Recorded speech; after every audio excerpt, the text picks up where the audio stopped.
Power Producers Shop Talk, where we are refining and redefining the sales game by equipping you with the tools you need to differentiate yourself in the marketplace.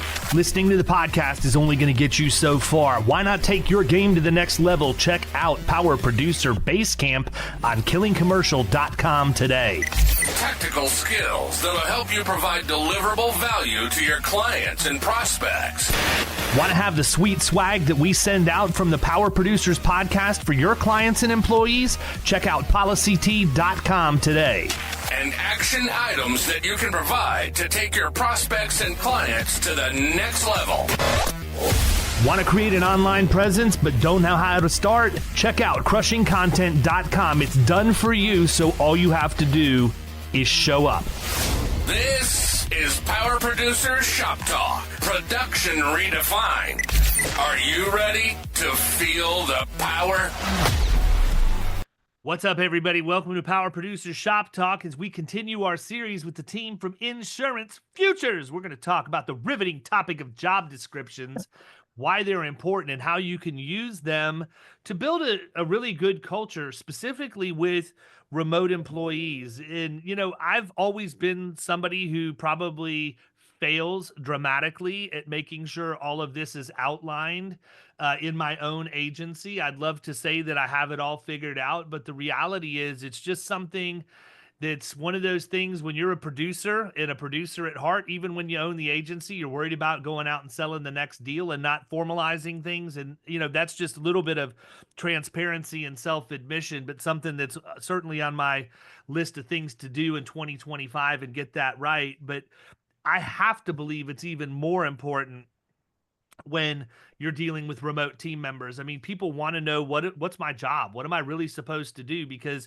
you know, again, I think as a manager, and I do think there's a difference between a manager and a leader, but it is a manager where you're managing people as opposed to leading them.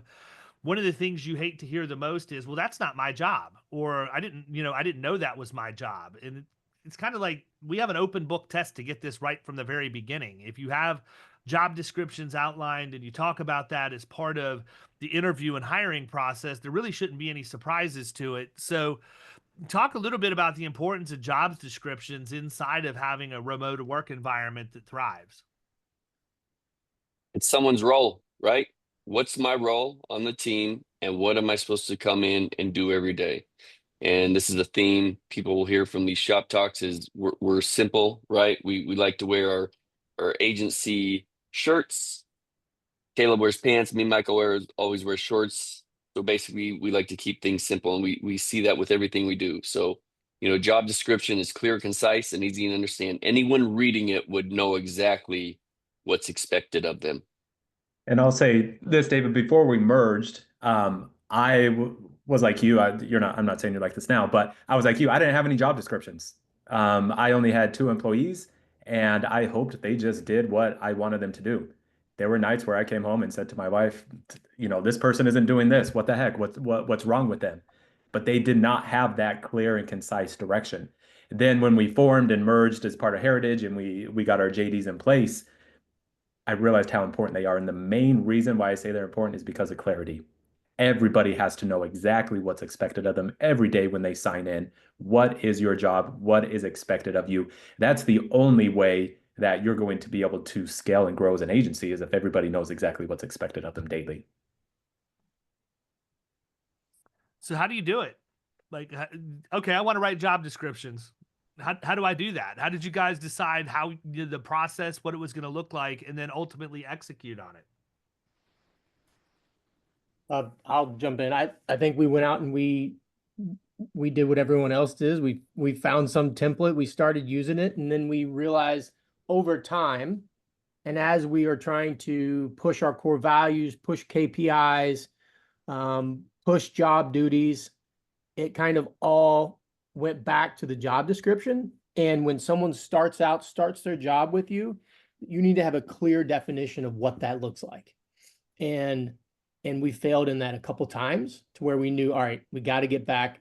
We have to make these heritage job descriptions. They can't just be generic. They have to truly describe A, who we are, and B, who we want that employee to be.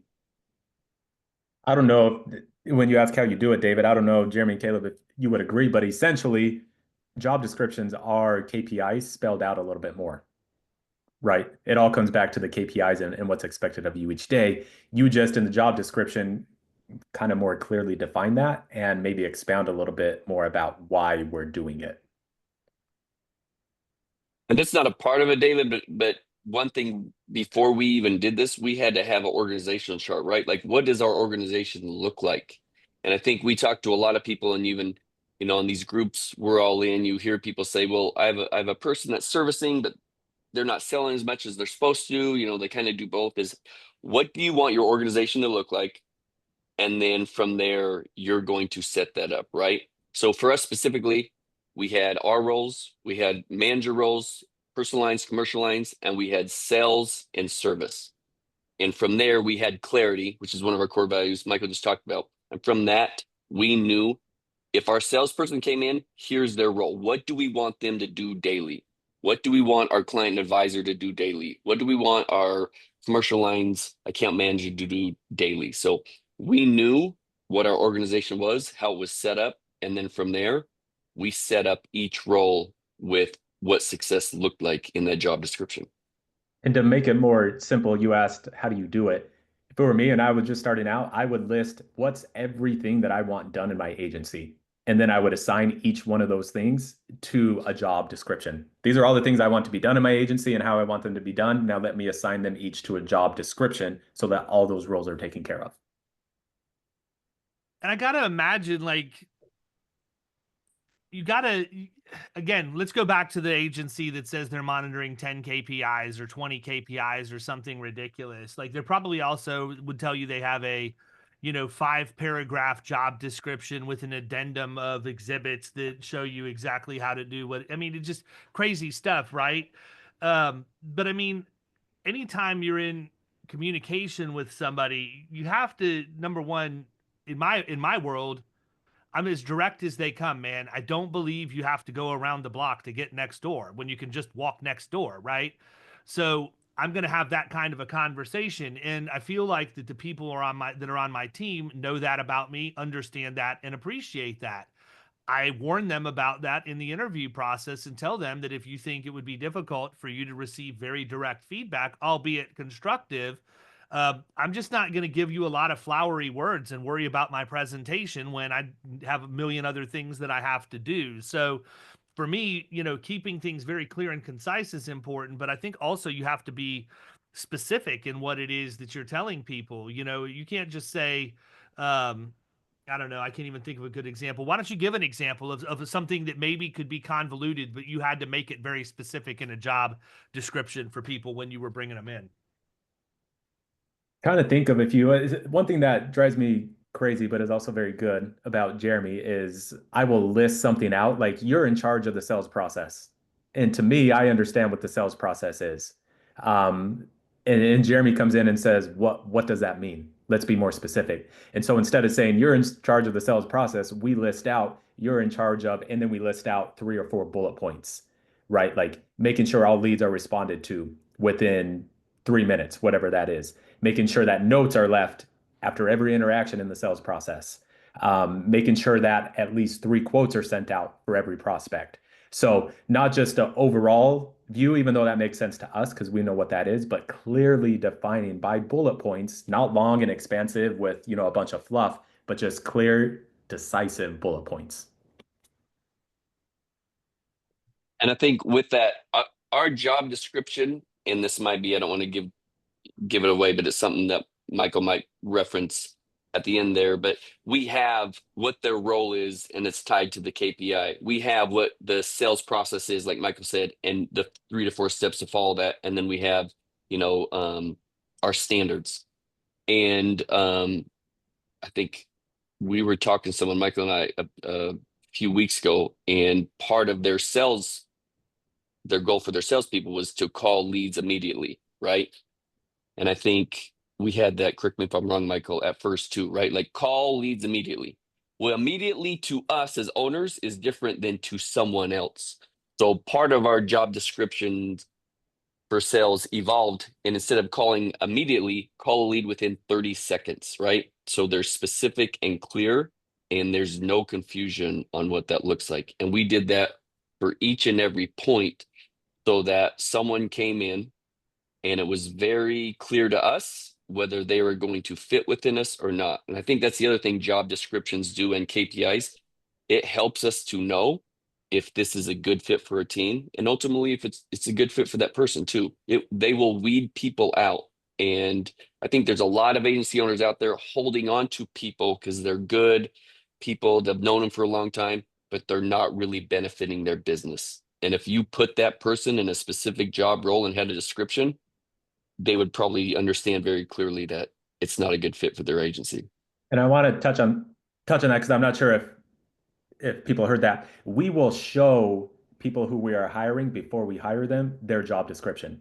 And we don't hide anything in the job description. We don't make it sound like this awesome job. No, we show them the good, the bad, and the ugly, exactly what's expected of you. So they see it before we hire them or before they officially say, yeah, I want the job. They know exactly what they're walking into. I guess you guys probably, I don't know, tie it back to core values in some way too, if I had to guess, after we've been through, what, 4 episodes now? It all ties back to core values. Again, we're doing everything that is in the core or in the job description, and everything that's expected of you ties back to one of our core values, whether it's competing, whether it's compassion, whatever it may be. Again, we don't want to be the agency owners that say, we're in charge, do what we tell you, or else you're fired. No, we're in charge. Here's the type of agency we want to run, and here's our core values. Here's how we operate. And so here's how we want you to operate underneath those core values. So rather than just a list of do X, Y, and Z, it's hey, this is what we want you to do, but here is why we want you to do it.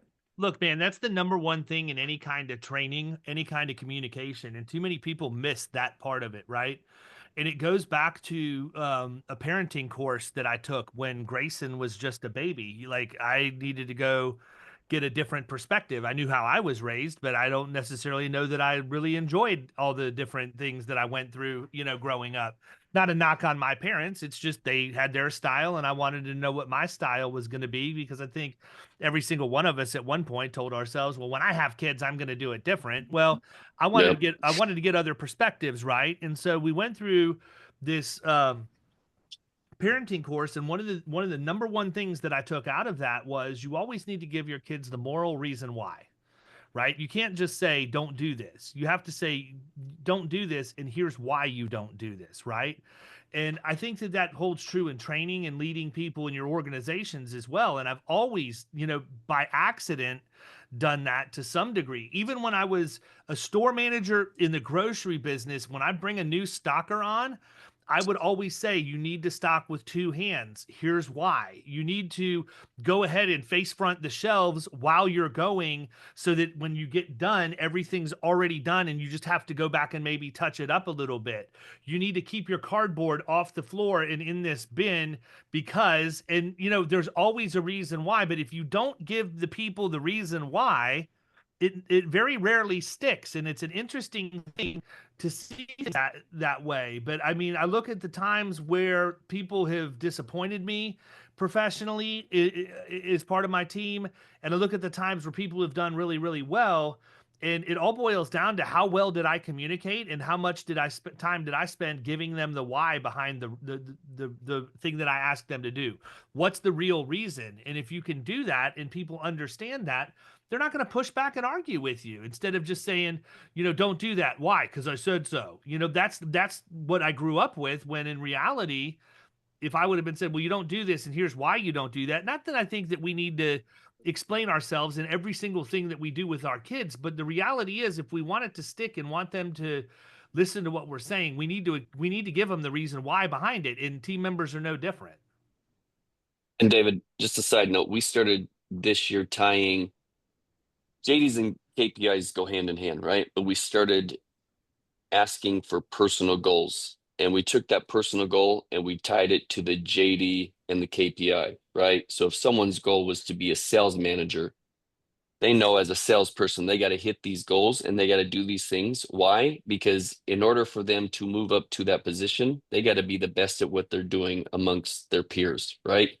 So I thought it was interesting as we started doing that, and what you brought up, having that moral reason why, is when they're coming in and doing something, and there's simplicity and there's clarity, that's great. But then when they're doing those things and it's tied to something they want to accomplish professionally within your organization, that's a whole other level of motivation for them. 100%. What did we miss?